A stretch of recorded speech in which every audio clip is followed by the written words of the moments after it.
सीताराम गुणगान पुण्यारण्य विहारिणो। कौन है कि बंदे की शुद्ध विज्ञान कवीश्वर कपीश्वरो। मैं उनकी वंदना करता हूँ जो हमेशा श्री राम जी और जानकी जी के पुण्य गुणगान रूपी पुण्य मन में जो रमण करते हैं वो कौन है? कपीश्वर है वाल्मीकि जी। तो वाल्मीकि भगवान की जय।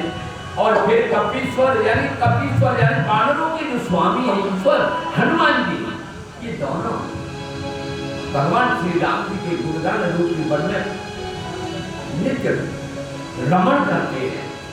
बाबा तुलसी जी ने इस प्रकार से और 7 श्लोकों का वर्णन किया है। ये 7 श्लोक ही इस मानस सरोवर में उतरने के लिए 7 सोपान हैं।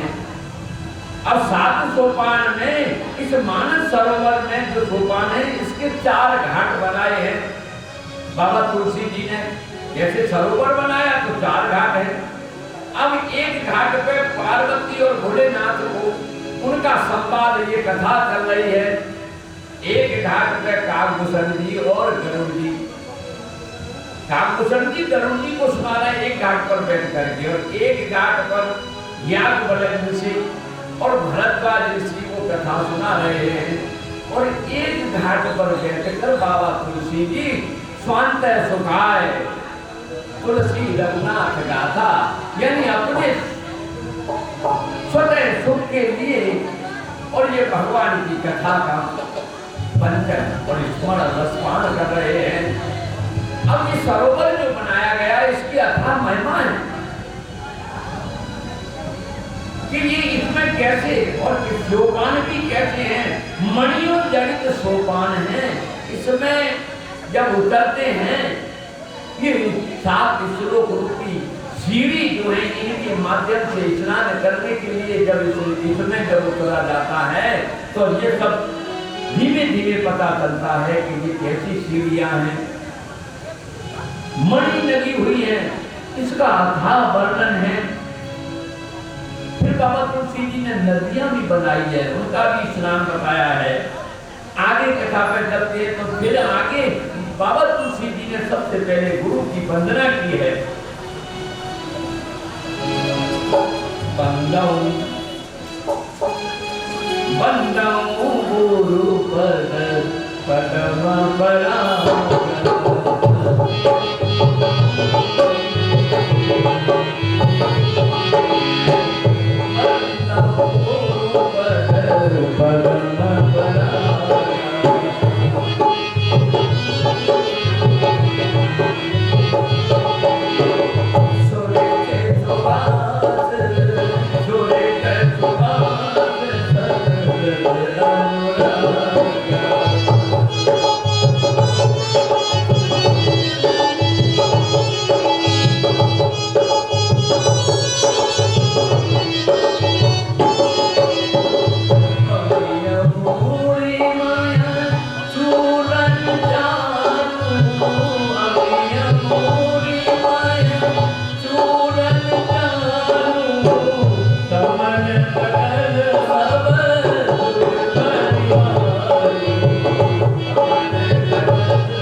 पहले गुरु के चरण कमलों की जो चरण की जो रज है उसकी जो पराग उसकी वंदना की है।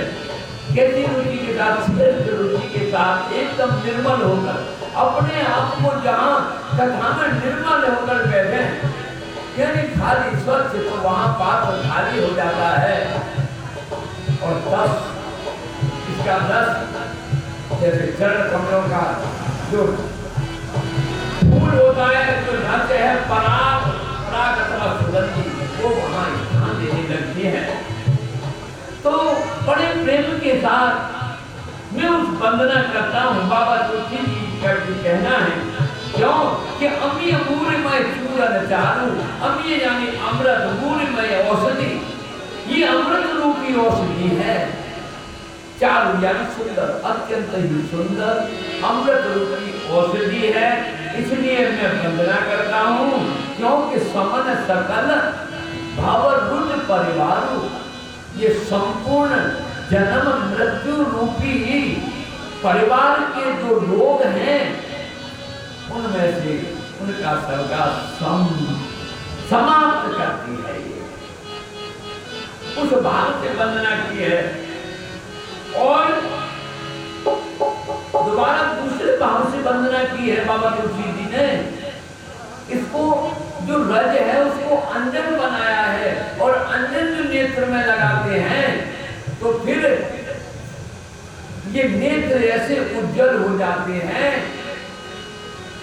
कि भगवान के गुणगान रूपी जहां मणि और माणिक के यहाँ प्रकट हो या किसी खान में जहां छुपे हो, फिर वो दिखाई देने लगते हैं।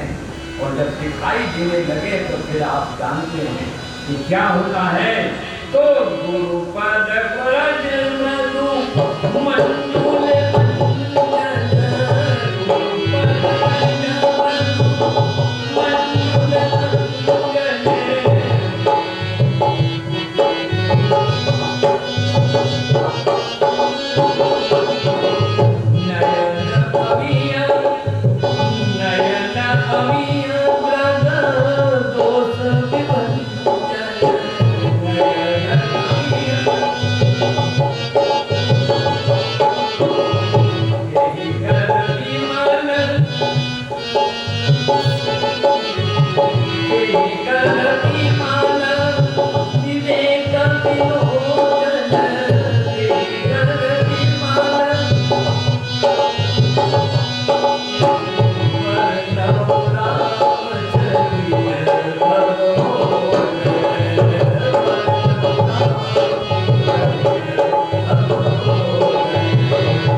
मंजुल यानी बहुत ही सुंदर, और अंजन यानी मेष जो नेत्रों में लगाते हैं। अब वो मेष की तरह अंजन जो है लग जाए नेत्रों में, तो नयन अमीय द्रद दोष विभंजन, इन जो नेत्रों में जो कोई भी दोष छुपा हुआ है उसका विनाश करने वाली ये गुरु के चरण कमलों की रजनी से जो अंजन बनाया है, अमृत रूपी संपूर्ण दोषों को समाप्त करने वाला है। और ते ही करे विमल विवेक विलोचन, और ये जब लगाने से विवेक रूपी नेत्र जब हो जाते हैं, और वही भाव बाबा तुलसी जी कह रहे हैं कि इनमें लगाकर अब वर्णव राम चरित्र भाव मोचन, मैं भगवान श्री राम जी का चरित्र का वर्णन कर रहा हूँ, क्योंकि ये जन्म मृत्यु संसार सागर से पार करने वाला है।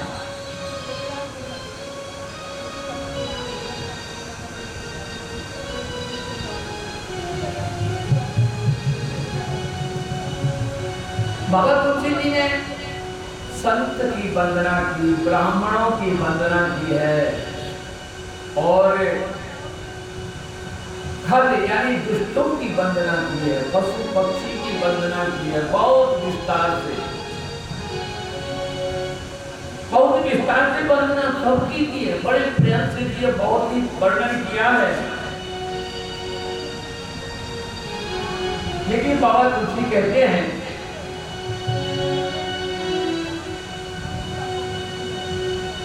कथा के विषय में थोड़ा सा समझाते हैं, थोड़ी चौपाई देता हूँ। समय का तो हुआ कथा का आज समय जो होना था कि मुद मंगलमय संत समाजु, मुद मंगलमय संत समाजु,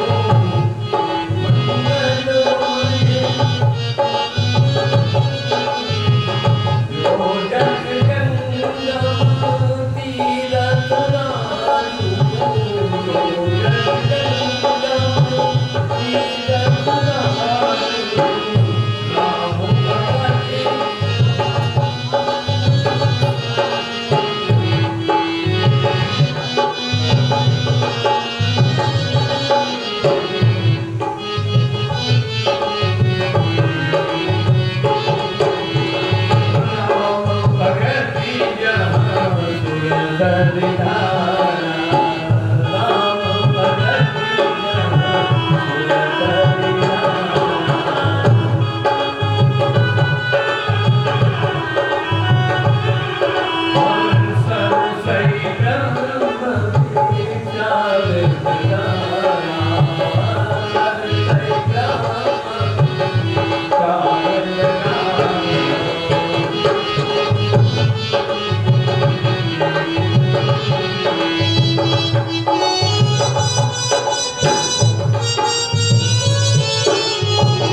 संतों का समाज जो है वो यानी प्रसन्नता, आनंद, मंगलमय, कल्याण करने वाला संतों का समाज। और ये चलता फिरता संतों का समाज जो होता है, जो उनके चरणों में तीर्थ होते हैं, तो ये तीर्थ यानी प्रयागराज बन जाता है। और जब ये जहां कथा चलती है तो वहां भी ये प्रयागराज तीर्थ बन जाता है,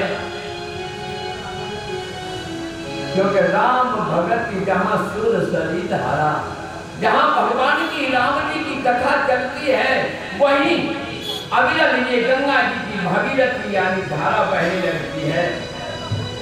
राम भगत यहाँ सुर सरी धारा, सुर देव और सरी यानी नदी, देव नदी गंगा जी वहीं बहने लगती है। अर्थात गंगा स्नान करने जाना हो तो कहाँ जाना पड़ेगा, लेकिन गंगा जी में स्नान करने का फल इस राम कथा में यही मिलता है।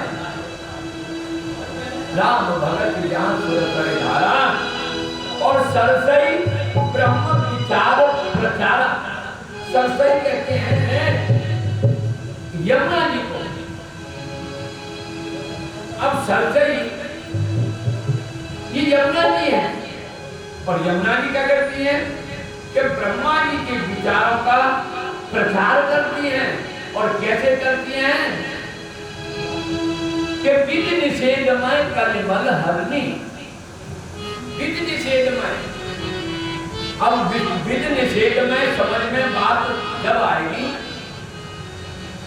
कि विध यानी होनी और परमात्मा की हर परिवार में, हर घर में, हर मनुष्य के साथ कोई भी डिसीजन लेने में ये करें कि न करें, ये करें कि न करें, ये करें कि न करें, और करने से कभी उल्टा होता है और कभी बिल्कुल सीधा हो जाता है। तो विध निषेध में निषेध जो उल्टा होता है उसे सीधा करती है। ये राम कथा जो ऐसा नहीं बोलते हैं भाई सीधा करने सीधू करवा जाइए थे ऊंट उठे जाइए, એટલે પછી તો સીધું થાય। ये राम कथा है। तो विध निषेध में और कलिमल हरनी, कली यानी कलियुग, मल यानी पाप, कलियुग में पापों का हरण करने वाली ये राम कथा है।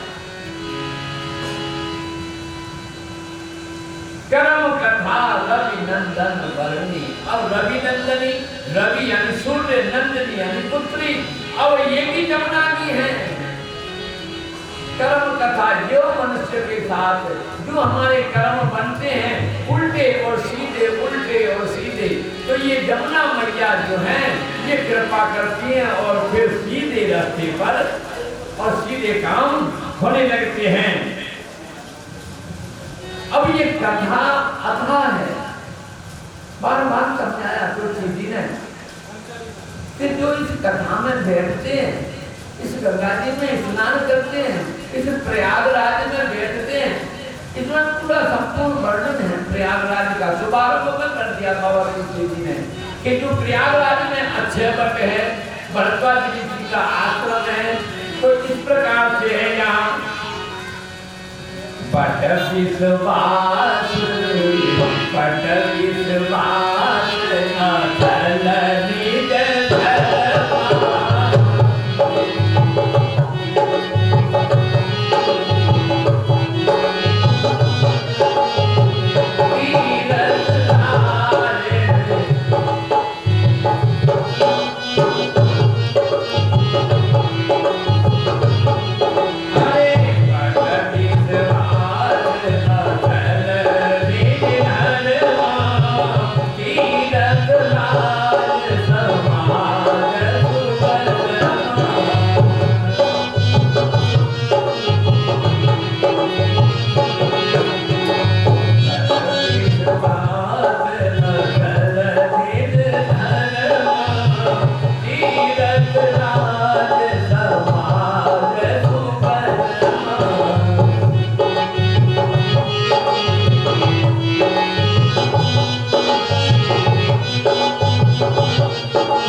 कथा में श्रोता जो बैठते हैं और विश्वास के साथ जो श्रवण करते हैं तो जो विश्वास उत्पन्न होता है, यही बट विश्वास।